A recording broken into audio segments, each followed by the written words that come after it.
അസ്സലാമു അലൈക്കും വറഹ്മത്തുള്ളാഹി വബറകാതുഹു. സുഹൃത്തുക്കളെ, നമ്മൾ മനുഷ്യർ ഒരുപാട് ആശകളും ആഗ്രഹങ്ങളും ഒക്കെയായി ജീവിക്കുന്നവർ ആണല്ലോ. ആഗ്രഹങ്ങൾ നിറവേറാൻ വേണ്ടി നെട്ടോട്ടം ഓടുന്ന ഒരുപാട് ആളുകളെ നമുക്ക് ചുറ്റും കാണാൻ കഴിയും. നമ്മുടെ ആഗ്രഹങ്ങൾ നിറവേറ്റാൻ നാം തന്നെ മുന്നിട്ടിറങ്ങണം, അല്ലേ? അതിന്റെ കൂടെ നമ്മുടെ രക്ഷിതാവായ അള്ളാഹുവിനോടും നമ്മുടെ ആഗ്രഹങ്ങൾ നിറവേറ്റിത്തരാൻ നമുക്ക് പ്രാർത്ഥിക്കാം. നമ്മുടെ ഹലാലായ എന്താഗ്രഹവും നിറവേറാൻ ആത്മീയമായ ഒരുപാട് വഴികൾ നമുക്ക് മുന്നിലുണ്ട്. നാം അതൊന്നും തേടി പോകുന്നില്ലെന്ന് മാത്രം. മഹത്തുക്കളായ പണ്ഡിതന്മാർ നമുക്ക് ആഗ്രഹ സഫലീകരണത്തിലുള്ള പല വഴികളും പറഞ്ഞു തന്നിട്ടുണ്ട്. അതിൽപ്പെട്ട ഒന്നാണ് ഹിദർ നബി അലൈഹിസ്സലാം പറഞ്ഞു തന്ന ഒരു നിസ്കാരം. മഹാനായ ഇമാം ഷാഫി ഈ നിസ്കാരത്തെ കുറിച്ച് രേഖപ്പെടുത്തിയിട്ടുണ്ട്. ഈ നിസ്കാരം വളരെ എളുപ്പത്തിൽ എല്ലാവർക്കും നിസ്കരിക്കാൻ സാധിക്കുന്നതാണ്. ഇത് നിസ്കരിക്കേണ്ട സമയം എപ്പോഴാണെന്ന് വെച്ചാൽ വെള്ളിയാഴ്ച രാവിൽ, അതായത് വ്യാഴാഴ്ച രാത്രി പാതിരാ സമയത്താണ് ഈ നിസ്കാരം നിർവഹിക്കേണ്ടത്.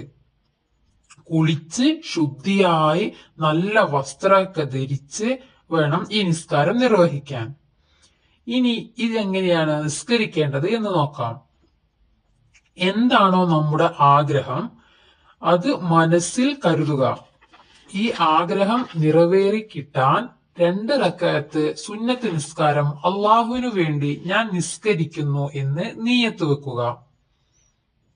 ആദ്യത്തെ റക്അത്തിൽ ഫാത്തിഹ ഓതിയ ശേഷം 10 തവണ സൂറത്തുൽ കാഫിറൂൻ ഓതുക.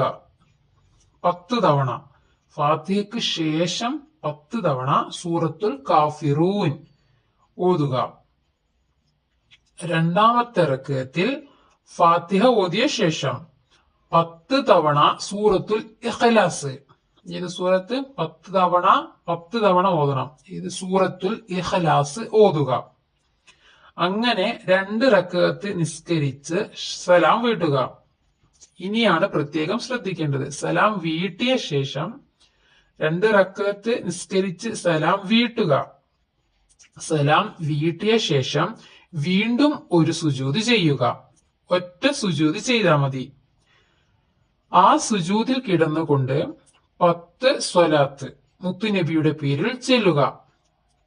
മുഹമ്മദ് നബിയുടെ പേരിൽ ഒരു 10 സ്വലാത്ത് ചെല്ലുക. ശേഷം റബ്ബന ആതിന ഫിദ്ദുന്യ ഹസനതൻ വഫിൽ ആഖിറതി ഹസനതൻ വഖിനാ അദാബന്നാർ എന്ന ഖുർആനീക ദുആ 10 തവണ ചൊല്ലിയ ശേഷം നമ്മളുടെ ആവശ്യം എന്താണോ അത് അള്ളാഹുവിനോട് മനസ്സറിഞ്ഞ് കരഞ്ഞുകൊണ്ട് ചോദിക്കുക.